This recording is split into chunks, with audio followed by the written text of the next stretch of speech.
So I'm in Colvill Park. It's a picture of Colvill behind me.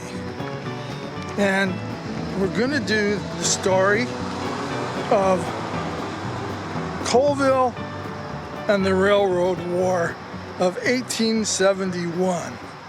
But before we get started, I wanted to give you just a little backdrop about who he was.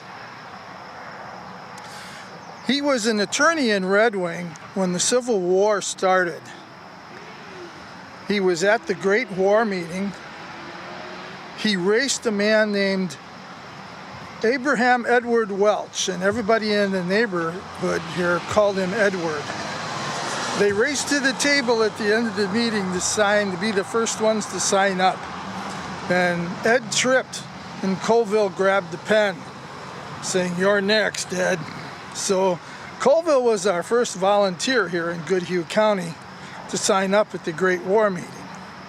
He was voted in captain, and they went up to Fort Snelling. He was with the 1st Minnesota. He was Company F of Goodhue County.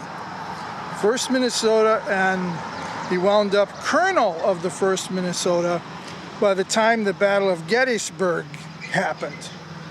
And he's known for making a charge. They say the charge that saved the Union.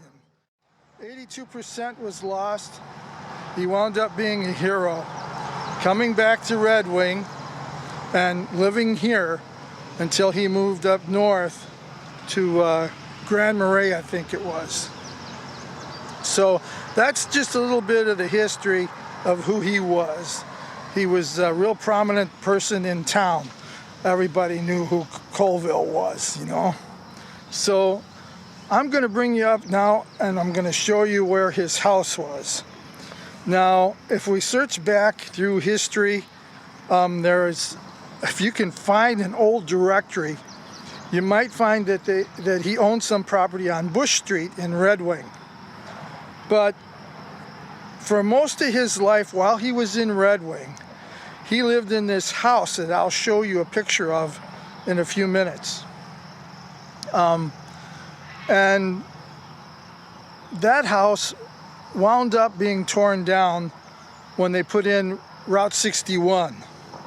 And the entranceway to the park that's here now, and naturally, Colvill was long gone by then, and someone else had owned the property at that point. But we're going to start where his house was, because this property is what's important, because this is where his Railroad War was. I'll show you a map later. You'll see this road on that map. That road would have went up this hill. This whole area would have been built up. It's all been redone in order to get the entranceway coming from both directions. I'll swing around. There's another one. And that's 7th Street up there. So all of this land would have been as high as that crest where I've got my finger. You can see a road here. There's a car coming. See the car up there? Oh, here's a truck. That's 7th. So his house would have been right about where I'm standing, facing 7th Street. And I'm going to put up a map, an old map, that shows all the property he owned. Oh, I'm going to just say right about there was a section of property that he owned, and it went back on an angle in this direction. And then right about here, it went way back. And all these houses that you see here probably have Colvill on their abstract as the original landowner. And his land goes way up this way. All right, you see that motel? That would be the last part of his land on the other side of that motel. You'll see that on the first map that I'm going to show you, I'm going to show you that map right.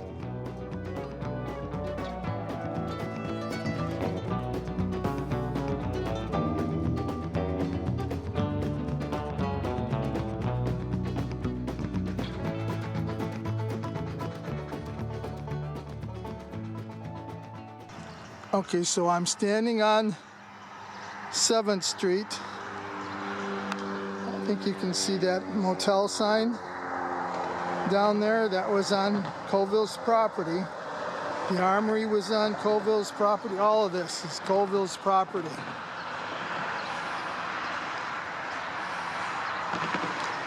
Right about in this area is where it went straight back.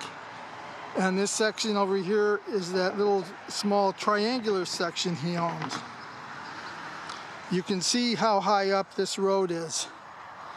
Now you'll see it all dug out so that the road's going under 61. Well, that wasn't the case back in the day.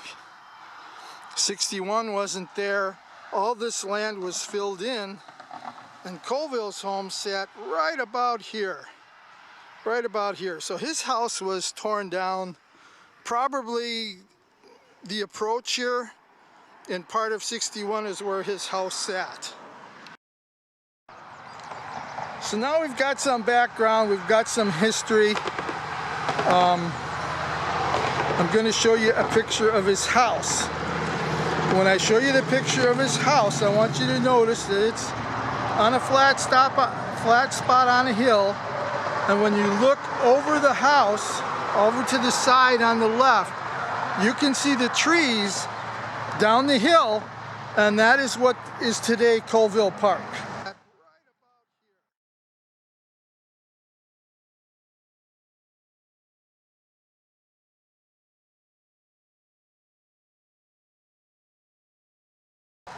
Now you have to keep in mind that Colvill owned a lot of property.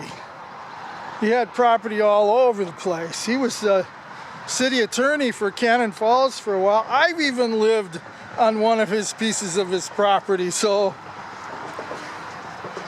yep, lots of property. So we're only looking at this piece because it goes along with our railroad story. Yeah, the Colvill Railroad War.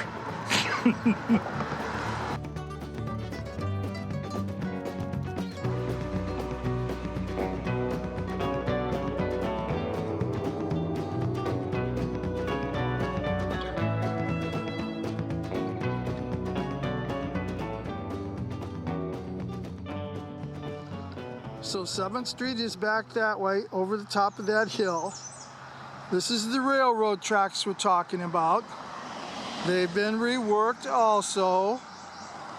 This is now owned by CP. But at the time this all happened, Milwaukee Road was coming up from the south, and there was another company involved. It was the St. Paul Central that was toting gravel down here to get this railroad built. So I picked out a picture of William Colvill, closest I could find to his age when this would have happened. Now, we don't know if he was still living in the house in town or if he had built this house living here yet. That we just don't know. But we do know that he married Jane in, I think it was 1868. We don't know if it was her property, he gave it to her or what, but we know that they built a house here on the other side of these tracks. So we're just gonna assume that they lived there. I don't know what else to say.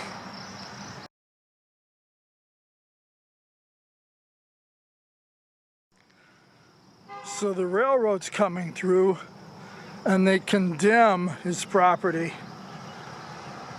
That's what they did back then in order to take control of your land. Eminent domain, you've heard of that. So they condemned his property to get the railroad through. And Colvill didn't think that the amount of money they were going to give him for that land was reasonable. So he decided he wasn't going to let him have his land. So story goes, he headed out to the railroad and he built a house on the railroad bed. What kind of house can you build? They say that he did it in a weekend, and you can't really build a house in a weekend. So I'm thinking it's a lean-to of some kind. Can't argue with them. They said it was a house. He's got this house built on the railroad. Now, there's another story that goes with it, and that's that Colvill put on his pistol, his revolver, and he went out to stop those men from going on his property. He wasn't going to let that railroad come through. So word around town was that he went out there, he was going to shoot anybody that was going to try and put the railroad through. I don't know, can you imagine Colvill going out there with a gun? Wound up, there were 11 guys, 11 railroad workers, and a conductor that he saw coming through the field. Could you imagine him pulling his revolver? All right, stop. Get off of my property. Which 6 of you want to go down first? That's not what happened. That was the word that was going through town at the time. Looking back at the old newspapers, gossip spread like crazy, and it was false. Colvill went out and he built this lean-to over the railroad tracks, over the railroad bed. Him and a friend of his went out there, put a few sticks of furniture in there, and went into the house. Remember that all of this was field. There was no park here. This was all field. Story goes he was sitting in the house. Probably had the door open, looking out the door. Who knows, maybe it had a window.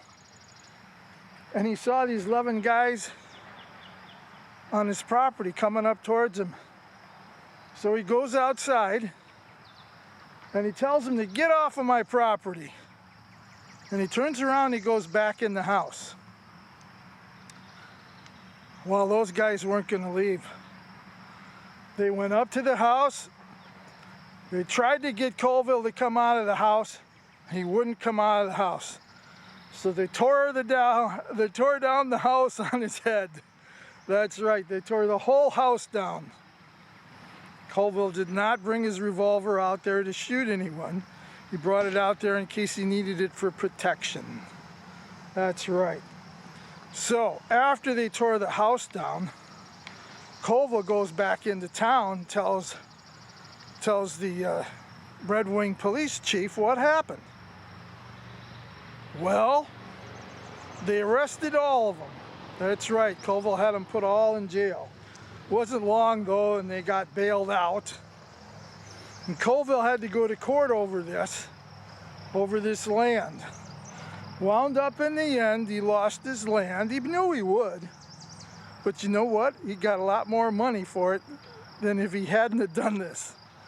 And that's your story of the Colvill Railroad Wars. Yep. Thought maybe you'd be interested in that.